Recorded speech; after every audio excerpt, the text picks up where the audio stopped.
Honorable Célestin Vunabandi, bonjour. Bonjour, monsieur le journaliste. Dans la province de l'Ituri, un conflit à caractère tribal est en train de voir jour, tendant à lier la communauté des Banyabwisha aux ADF, une thèse évoquée par quelques députés de la région et soutenue dernièrement par le gouvernement lors de son dernier conseil des ministres. Comment réagissez-vous à cette préoccupation, vous en tant qu'homme politique de la province du Nord Kivu, d'où ressort cette communauté des Banyabwisha? Monsieur le journaliste, je vous remercie pour l'occasion que vous me donnez de parler de ces sujets et je vous félicite pour votre esprit de curiosité et d'investigation qui vous a poussé en tant que professionnel des médias de m'aborder sur cet important sujet. Vous savez certainement que je suis originaire du territoire de Bwisha, plus exactement de la collectivité chefferie de Bwisha. Et donc, je suppose que vous m'abordez sur ce sujet en tant que Munyabwisha. Oui, effectivement, je suis Munyabwisha. Je suis un sujet des grands chefs coutumiers, les Moami Ndeze Daniel, d'heureuse mémoire. Ces grands chefs coutumiers, véritable père de tous les Banyabwisha. Ce grand chef coutumier qui a dirigé les Bwisha de 1920 à 1980, année au cours de laquelle malheureusement il est décédé, plus exactement le 31 mars 1980. Mais moi, dont la descendance a continué et continue encore à diriger la collectivité chefferie de Bwisha. Si vous permettez donc, monsieur le journaliste, je voudrais, avant de répondre plus en détail à votre question sur cette histoire rocambolesque, où des députés certainement peu informés, et même où un gouvernement qui a encore beaucoup à apprendre de l'histoire de son propre pays, se permet de stigmatiser toute une communauté nationale. Je voudrais, disais-je, apporter un peu d'éclairage sur les Banyabwisha. Les vrais Banyabwisha, bien sûr, pas ces pauvres citoyens, essentiellement Hutus immigrés d'Alituri, et qui courent malheureusement le risque d'être persécutés par leurs propres frères congolais sous prétexte qu'ils seraient alliés aux ADF. D'abord, je voudrais noter qu'il n'existe pas de tribus Banyabwisha. Il n'existe pas de tribus Banyabwisha à la République démocratique du Congo. C'est regrettable que dans les comptes rendus du Conseil des ministres, le gouvernement ait parlé d'une certaine tribu Banyabwisha, soi-disant alliée aux ADF. Je répète et je confirme qu'il n'existe pas de tribu Banyabwisha en République démocratique du Congo. Il existe plutôt une communauté de Banyabwisha, à savoir des ressortissants de la chefferie du Bwisha en territoire de Rutshuru, qui sont majoritairement des Hutus, à côté des ressortissants d'autres ethnies telles que les Nandais, les Tutsis et les Hundés. Pour faire un peu de géographie, il faut noter que la collectivité de Bwisha, c'est un espace d'à peu près 2500 km², avec une population Banyabwisha d'environ 1 million d'habitants, Hutus principalement, comme je l'ai déjà dit, environ 85% des ressortissants du Bwisha, à côté des Nandais, des Tutsis, des Hundés, pour les 15% restants, et qui sont autant des Banyabwisha que les Hutus. Les Bwisha et ses habitants, les Banyabwisha, est dirigé actuellement par les Moami Ndeze Jean-Baptiste, petit-fils du grand chef coutumier Moami Ndeze Daniel. Pour votre information, le grand chef coutumier du Bwisha, le Moami Ndeze Daniel, d'heureuse mémoire, fut un Moami très célèbre, très respecté par tous, y compris par le maréchal Mobutu, qui lui rendait régulièrement visite. Un illustre grand chef coutumier qui a joué un grand rôle dans la négociation et l'obtention de l'indépendance de la République démocratique du Congo, en conduisant la première délégation des notables intellectuels congolais à partir des années 1956, et plus exactement en 1956, que le Moami Ndeze Daniel va conduire la première délégation des notables et des intellectuels congolais sur invitation du ministre belge des colonies pour échanger avec les autorités belges sur les perspectives d'indépendance de notre pays. Et c'est donc cet illustre personnage dont la collectivité et les sujets sont aujourd'hui victimes de stigmatisation et de propos vexatoires par les politiciens ou des politiciens mal d'inspiration.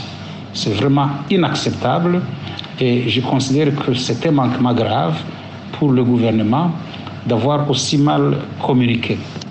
Alors, ma réaction à ce débat tendant à lier la communauté de Banyaboucha aux ADF, une thèse donc évoquée par quelques députés de l'Ituri et soutenue dernièrement par le gouvernement dans son dernier conseil des ministres, est une réaction d'étonnement et surtout de déception. Je suis étonné et surtout déçu par le gouvernement qui a pris position sur un sujet sans prendre la moindre précaution de vérifier les faits. Je suis vraiment déçu que le gouvernement donne l'impression d'ignorer qu'il existe une collectivité chefferie de Boucha et que ces ressortissants s'appellent des Banyaboucha, les vrais Banyaboucha bien sûr. Déçu que le gouvernement stigmatise toute la communauté des Banyaboucha en la déclarant comme alliée à un groupe terroriste. Je suis sidéré et je considère que le gouvernement a été manipulé. Parce que même si par hypothèse, il pouvait y avoir des ressortissants Banyaboucha complices ou alliés aux ADF, le gouvernement ne pouvait pas se permettre de parler avec autant de légèreté d'une tribu Banyaboucha dont les membres seraient alliés aux terroristes ADF. Je pense que le gouvernement a commis une bourde grave en se livrant à une communication malveillante et inappropriée pour la circonstance. C'est une situation que le gouvernement devra corriger.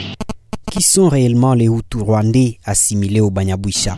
Je pense qu'il y a une véritable confusion et je dois dire que la communication maladroite du gouvernement ainsi que les prises de position intempestives de quelques députés probablement manipulés risquent d'aggraver davantage la confusion qu'on observe dans ce qui se passe dans l'Ituri, tendant à considérer comme rwandais tout Hutu installé dans cette partie du pays.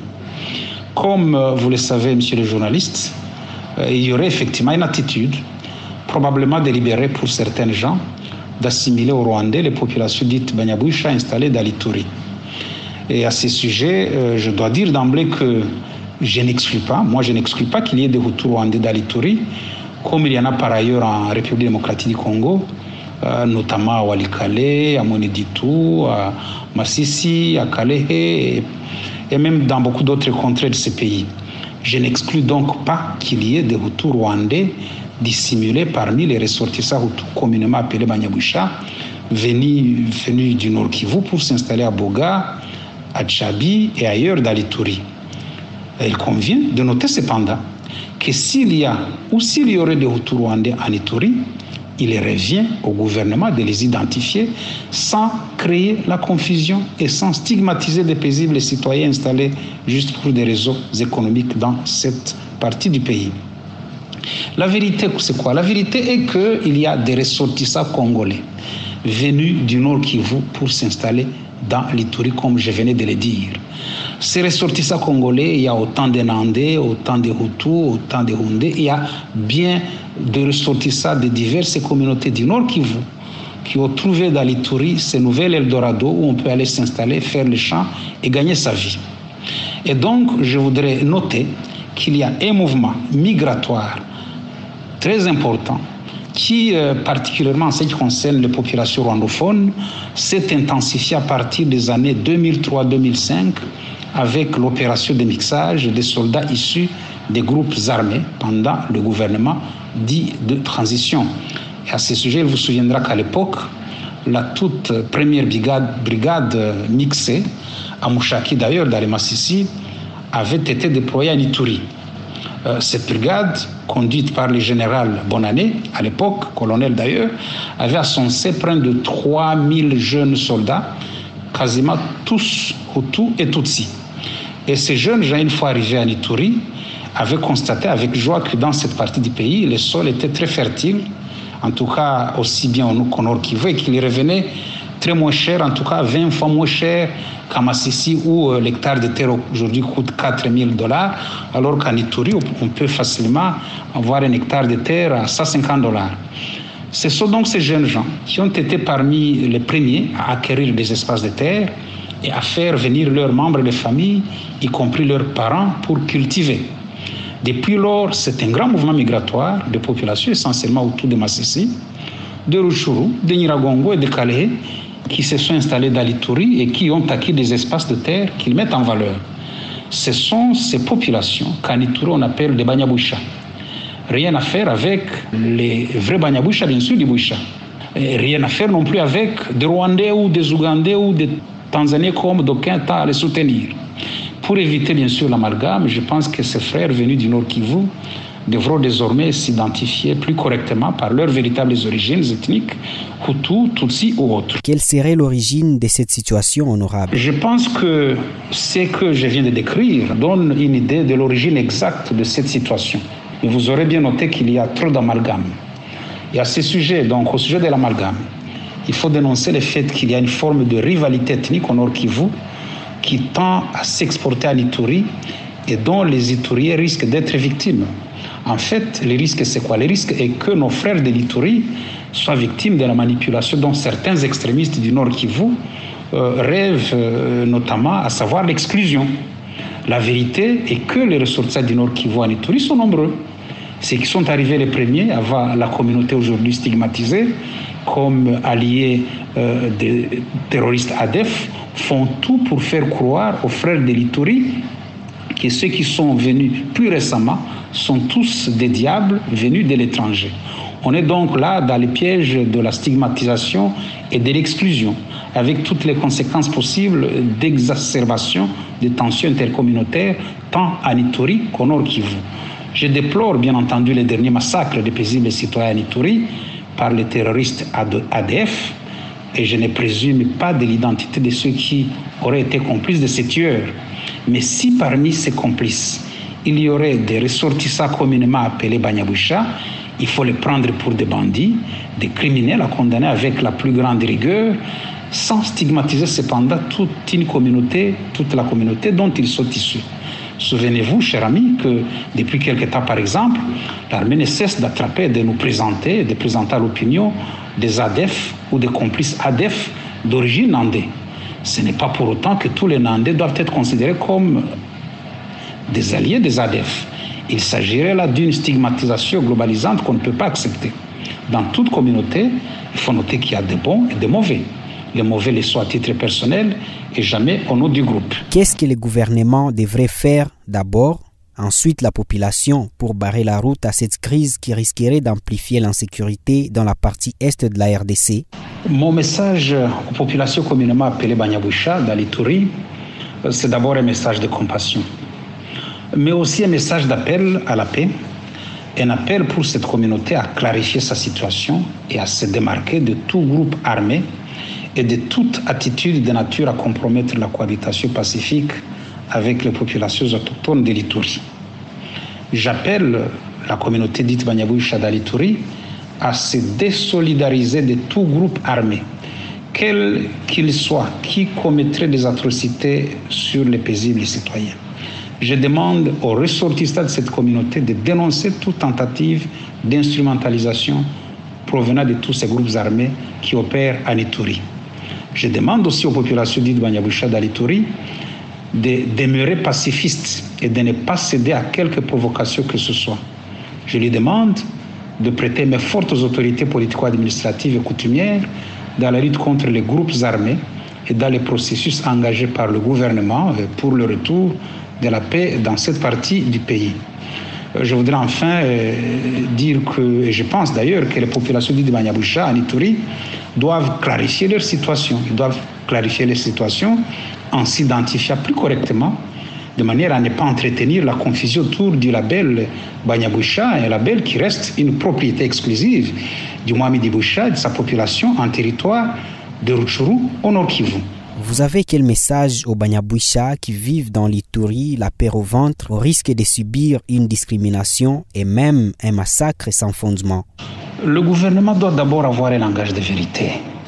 Il doit savoir communiquer avec tact et justesse pour ne pas créer l'amalgame et ne pas envenimer la situation. Ensuite, dans son combat pour la sécurité et la paix, que nous soutenons d'ailleurs, le gouvernement doit chercher la bonne information, collaborer avec la population et s'attaquer aux vrais problèmes. Le vrai problème que nous avons à l'est du pays, c'est d'abord et avant tout un problème de faiblesse de l'autorité de l'État. Le gouvernement doit doter l'armée et la police nationale des moyens adéquats pour neutraliser les groupes armés, nationaux comme étrangers. Il doit imposer et garantir la paix à tous les citoyens. Dans ce même registre de rétablissement de l'autorité de l'État, le gouvernement doit mettre en place une administration publique outillée, particulièrement des services judiciaires capables de dire le droit et d'imposer la justice pour tous. Enfin, le gouvernement doit mettre en place une administration et une territoriale de développement, reconstruire les infrastructures de base et apporter des solutions appropriées à la situation de misère que traverse la population à l'est du pays. Et cela, que ce soit en Ituri ou au Kivu. Il faut noter, en fait, il faut savoir que la situation d'insécurité que nous vivons à l'est du pays est la résultante de la misère et les conditions de précarité que vit la population dans cette partie du pays. C'est l'état de pauvreté et de chômage devenu endémique qui pousse les jeunes sans emploi et sans alternative à s'enrôler dans les groupes armés. Il faut un véritable projet de démobilisation, de désarmement et de réinsertion communautaire assorti d'un véritable plan spécial de reconstruction de l'Est du pays. Notable du terroir, vous avez toujours été présent lors des missions du chef de l'État au Nord Kivu, mais pourquoi votre absence ces jours? Je ne suis pas venu participer à l'accueil de son Excellence, Monsieur le Président de la République en séjour au Nord Kivu depuis hier samedi soir, tout simplement à cause de mon agenda fort chargé en séjour de clôture de la session ordinaire du Sénat. Comme vous le savez, je suis vice-président de la Commission économique financière et de la bonne gouvernance du Sénat et à ce titre, je pilote plusieurs dossiers qui doivent être présentés en urgence avant la clôture de la présente session. Il s'agit notamment des travaux qui portent sur le règlement financier du Sénat. Il s'agit aussi du budget du Sénat. C'est cela autant de dossiers et bien d'autres qui doivent être adoptés au plus tard le mardi 15 juin courant. J'ai donc dû, malgré moi, renoncer à faire partie de l'équipe d'élus qui ont accueilli le président de la République lors de son arrivée à Goma. Ma base, mes électeurs voudront m'en excuser. Honorable Vunabandi Célestin, merci. C'est à moi de vous remercier, monsieur le journaliste.